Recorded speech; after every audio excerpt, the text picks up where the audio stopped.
What's going on, man? Man, nothing much, man. How you doing, bro? And I'm making it, man. I'm blessed. I can't Uh, complain. that's good, man. That's good. Got What's that going cool on? with him. You just smooth. Hey, you, no worries. Got that no worries swag. I love it. That's contagious. I'm gonna try to get some of that on me. Yeah, That's what he do all the time, man. Always cool.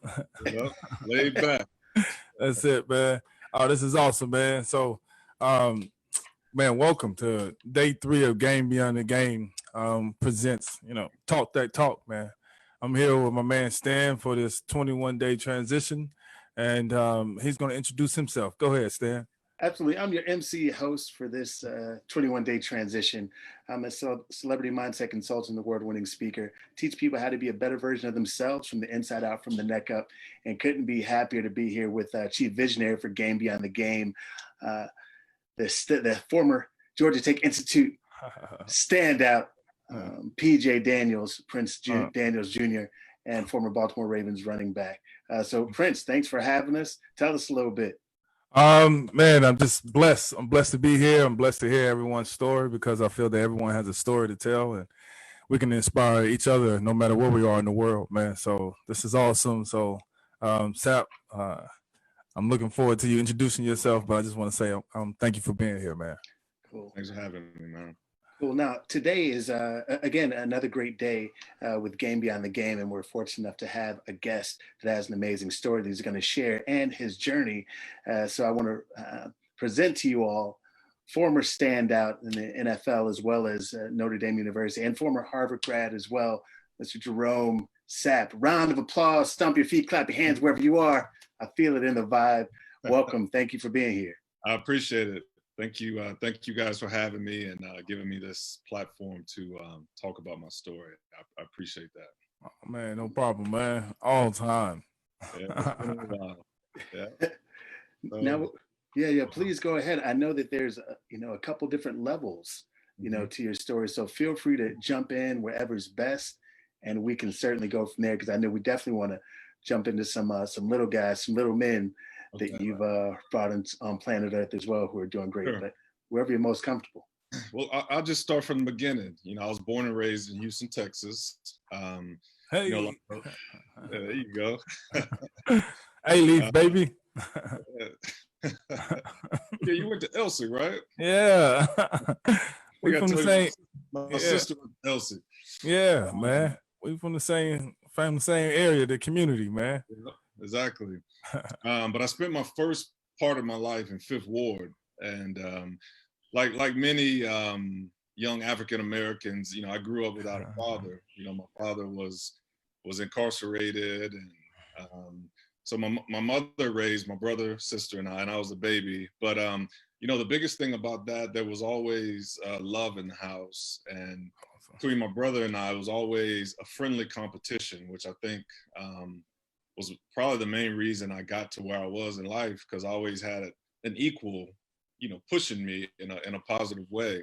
We wanted to really change the narrative of what statistics would suggest that we would become from growing up in a community and the situation as we did. So we really delved into the sports, and from my mom's perspective, academics were extremely important from a young age. She blazed it in our minds. If you didn't do well in school, sports didn't matter. And that was something that I always remembered and really took to heart. So, fast forwarding to high school, I was fortunate enough to go to a school that, believed in me, believed in my brother, and allowed us to play or start on varsity as sophomores. Right. That school was Lamar High School. Just put that out there.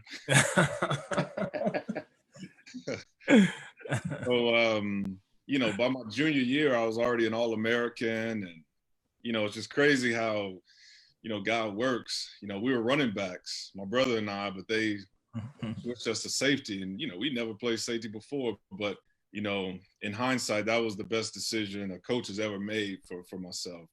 So, as I mentioned, I was an All-American by my junior year. Senior year, I was All-USA and the #1 player in Texas, and think number 4 or 5 rated player in the nation. And because academically, I took care of my business, I could go to any university that I wanted to. Every university was recruiting me, which PJ, I know you remember those days where, it was kind of overwhelming at times, exciting at times. Right. But all in all, it was fun. Those were fun times. High school was fun. Seeing all these great coaches that you see on TV, read about, show up at your door, or walk through the hallways of your school. For a young kid, that was exciting. And, for me, that was inspiring that, man, there's so much more to this if I just focus, So I ended up going to University of Notre Dame. For me personally, it was a great mix of academics, athletics, and tradition. And that's really what it was. I mean, in fact, the visit was terrible. PJ, I know you found some visits that were pretty bad, but Notre Dame had about 4 feet of snow on the ground, and I don't remember seeing a girl in sight. But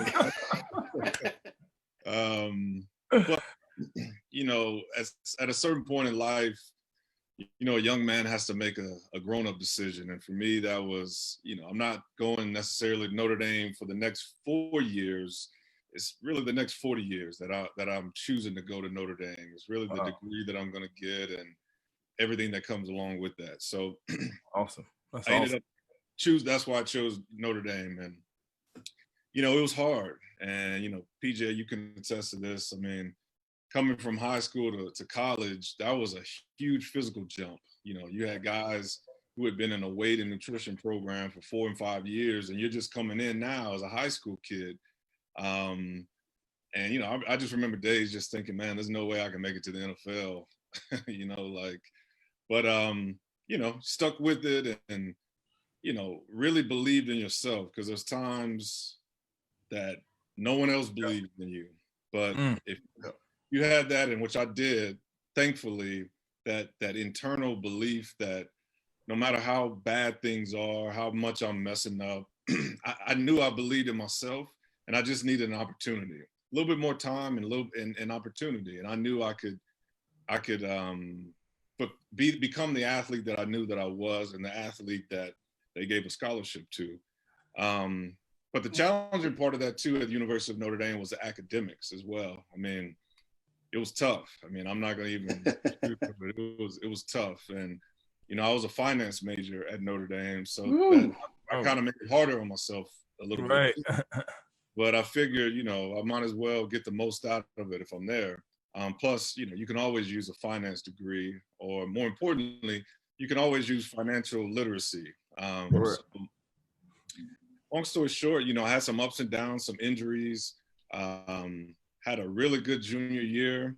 Then my coach was fired, Bob Davie was fired. And then the biggest blessing happened when Tyrone Willingham came in as our coach. Yeah, because we had O'Leary. O'Leary, he came there, right? He was there for a day, then he got fired. And we were all happy he got fired too. I mean, you're never really happy someone gets fired, but I was happy he wasn't going to be my coach. Put it like that. He's pretty tough, man. He's pretty tough. Yeah, I mean, he came in just he wanted to set the tone. Like he wasn't messing around. I mean, you know. Right. Yeah. And, yeah. Then we hired Coach Willingham, and it was night and day. You talk about a coach that knew the X's and O's, but was also a motivator. Right. So not only could he teach you, but he also provided that motivation for you. Like, it's very rare when you want to win for a coach, especially at that level. He would sit in on classes with you sometimes just so he understood what his athletes' workload was like, what they were dealing with. And, it was just a whole nother spectrum of, man, this is what a coach can be. Man, I didn't know, like, a coach could be this in tune to you as a young man, but also teach you so much from X's and O's, but also, just be that person, and his door was always open. And to be honest with you, a lot of people ask, what was the turnaround at Notre Dame? You know, even though we'd already gone to a Fiesta Bowl my sophomore year, but it was, as I mentioned earlier, it was the confidence, you know. I mean, I remember like yesterday, Coach Willingham came in, his first meeting, he was like, listen, I recruited 80% of you guys to go to Stanford. You know, I know all of you have talent. I know, you know, you guys have amazing talent, but for some reason you just haven't been playing up to that potential, which was true. And he said, for me, I'm just gonna let you guys play. You know, I'm gonna let the veterans lead or the seniors lead. We're gonna give you instruction. We're gonna demand, you know, excellence, but I'm gonna let you guys have fun, and I'm gonna give you the confidence you need to be successful.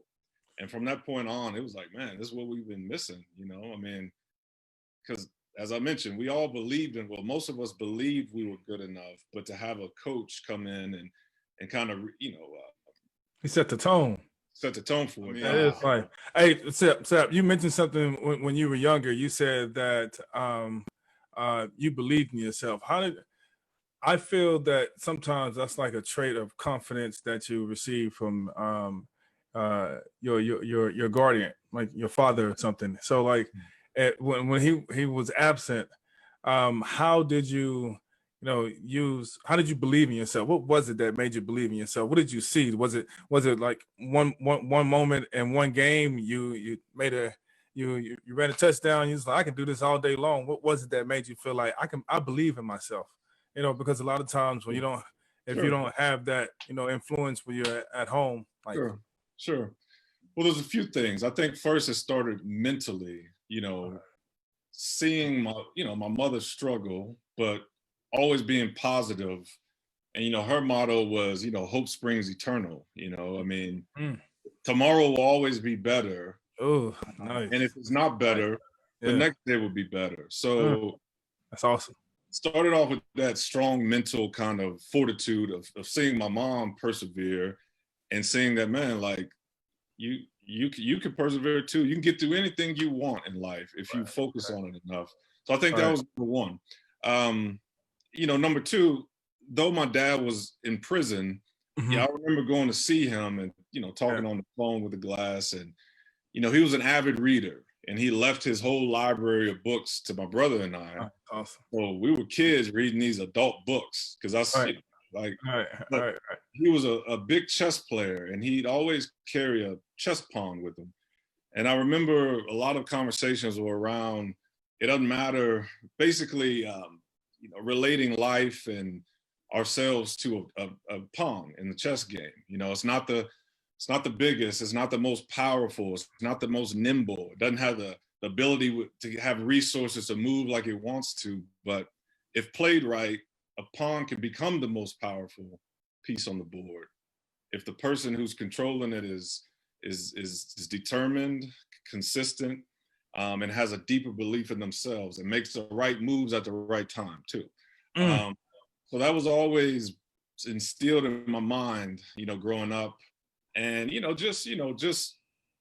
feel that it was a blessing to me, you know, like I just believed that if I put my mind to something and worked hard enough, I could accomplish it, you know. And, you know, it's sad. I wish more of my friends were like that growing up because, you know, we came from the same place, you know, were people more athletic than us that didn't make it, you know. Right. So to answer your question, that's what it stemmed from. I mean, I think one, it was just a little bit of genetics, two, a little bit of a blessing, and three, just my environment forced me to have a deeper belief in me because there was no help coming. Nice. Yeah. Right. No one was coming to help or save us, so we had to figure out a way to get out of there. You know. Oh, that's awesome. So with that belief, what about so how does that translate to fatherhood for you right now? With you believing in yourself, then one, your dad was an avid reader and he would always, you know, give you that advice. Like, how does that translate to where you are right now in life with your boys? Because I know you got two incredible boys, and I follow you on Instagram, man. I see you always putting them up. I know one has a record for the fastest 5-year-old in the world. Oh man, we talking to the man. I mean, it's a blessing, man. Like, so I have a 10-year-old and he's now 6, and you know, it's one thing, you know, to grow up wanting to have boys and kids, but it's another thing to actually have them and to see so much of yourself, right, the best parts of yourself in them. right, And then, you know, because I tell people all the time, it's interesting. A lot of moments are first moments for me because I never had a father's and son moment like that growing up. So wow, I never had a father's reaction to me learning how to ride a bike, basically. So Mm. me teaching my son how to ride a bike was like, man, this is awesome from a deeper level, because this is how I think my father would have responded to me riding. Oh man, yeah. So you know, it's a blessing that I get to have all these new moments. Right, You know, even though, you know, I would have much preferred having my father growing up, but right. giving me the ability to have new moments with my sons that Mhm. I would have otherwise never really had, type thing. Oh, So, but it's, you know, the biggest thing with them, to be honest with you, man, is just your mind is the most powerful thing you have. You know, don't get caught up in the physical aspects of sports, the physical aspects of the day-to-day grind of getting out of bed in the morning you don't right, want to. You know, those are all physical things, and your right. body will only do so much until your mind makes it do it. Oh, You know, one thing that I do now is I mentor combat veterans. And there's some Navy SEALs, ex-Navy SEALs, and you know, and really speaking with them about the mind, it's really incredible what the mind can will the body to do. You know, so having that internal belief system and knowing that it starts in the mind is something that I try to reinforce with my sons. And you know, before they do anything, always make them envision them doing it successfully too. mm, mm. You know, Right. everything starts with the way you think about yourself and the way you envision good things happening. You know, How do you feel like fatherhood has changed your vision for your life? Like, has fatherhood changed your vision for your life? And if so, how? sure, that's a great question. You know, one of the biggest things that fatherhood has changed is my perspective of time and time with loved ones, especially my kids.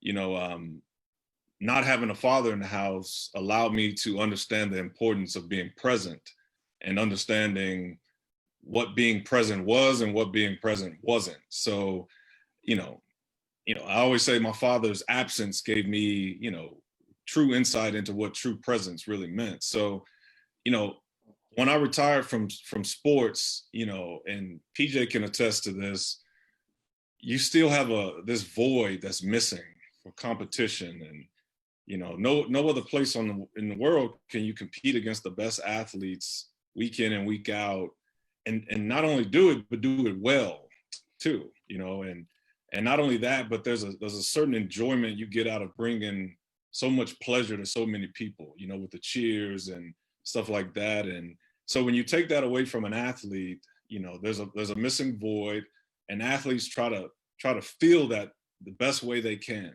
in a lot of different ways. So for me, it was to continue competing in the business world.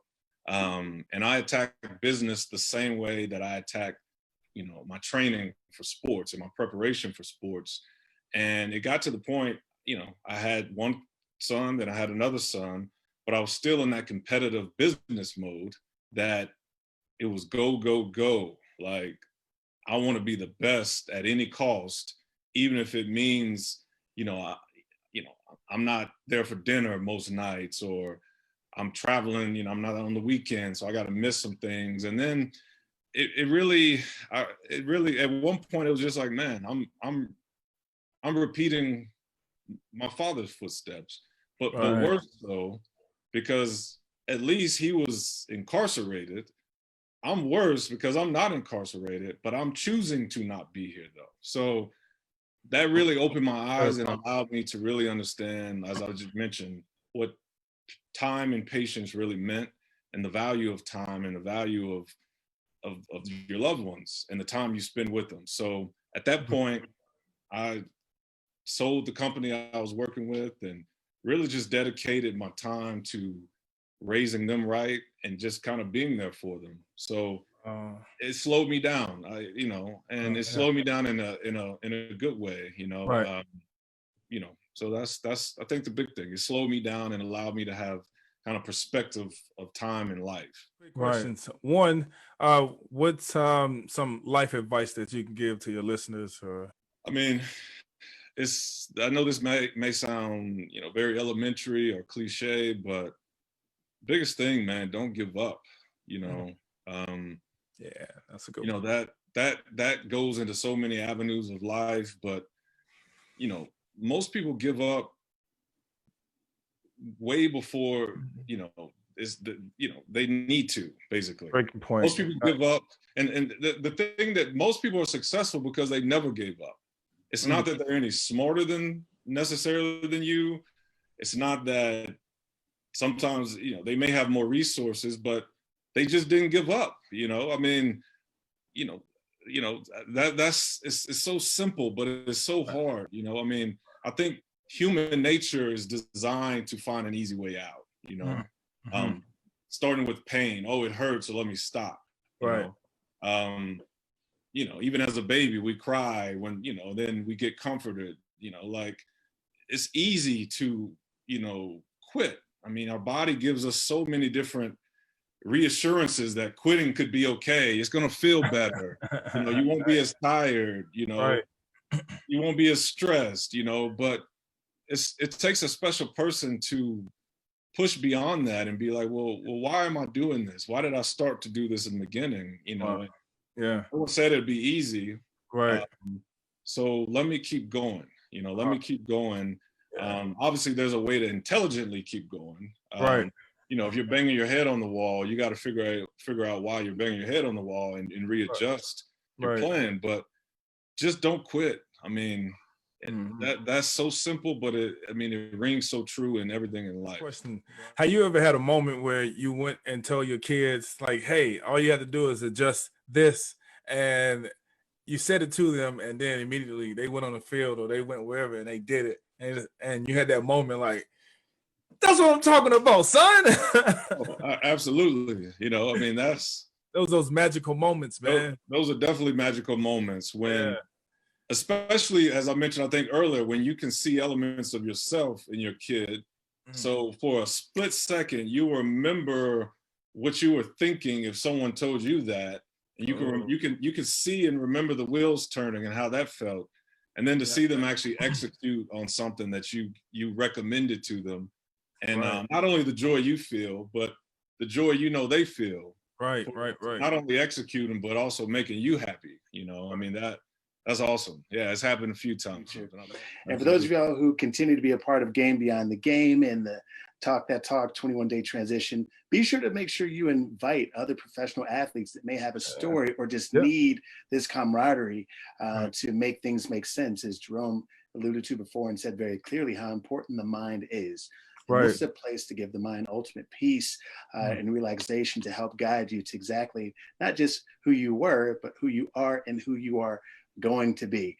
Please join us tomorrow as we spend a little bit of time with Mr. Eric Hipple and discuss his story and his journey as well, and continue to spend more time with us so we can teach you how to discover your own personal game beyond the game. So thank you all very much for being here and spending time with us. Thanks. Talk that talk, baby.